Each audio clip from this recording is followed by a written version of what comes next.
মেয়েদের নিয়ে একটা ঠাট্টা মশকরা সচরাচর শোনা যায় যে আমাদের মেয়েদের নাকি আলমারি ভর্তি জামা কাপড় থাকে, কিন্তু কোথাও ঘুরতে যাওয়ার সময় আমরা নাকি পরার মতো কিছু পাই না।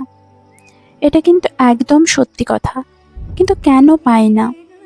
আলমারি ভর্তি কিন্তু জামা থাকে, কিন্তু তবু কেন পাই না? তাহলে কথাগুলো মন দিয়ে শোনো।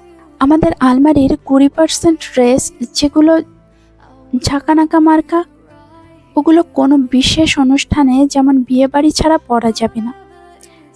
যখন কালে ভদ্রে কোনো একদিন বিয়ের নেমন্তন্ন পাবো, তখনকার জন্য ওগুলো তুলে রেখে দিই।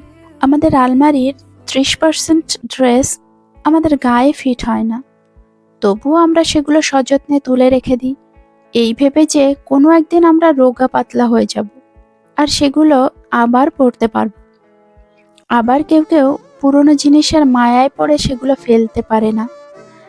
আলমারির 25% ড্রেস ব্যাকডেটেড, ওগুলো এখন আর ফ্যাশনে চলে না, তারপরও রেখে দিয়েছি এই ভেবে যে ওই ফ্যাশন আবার ফিরে এলে পরবো। আলমারির 5% ড্রেস এখনো তৈরি করা হয়নি বা পরা হয়নি, কারণ সেগুলো কেন কেনা হয়েছে জানা নেই। আর এখন বর্তমান সময়ে সেগুলো আর পছন্দ হয় না। আর 10% ড্রেস যেগুলো আমরা কোনো না কোনো সময়ে পরে ফেলেছি, ওগুলো এখন আর পরা যাবে না। তাহলে বাকি থাকে 5% ড্রেস। আর এই 5% ড্রেসগুলো হলো আমাদের রেগুলার ইউজের ড্রেস।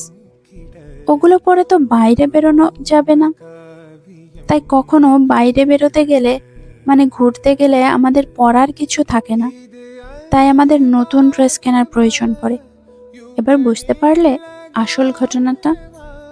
ভিডিওটি ভালো লাগলে অবশ্যই লাইক, কমেন্ট ও শেয়ার করবেন।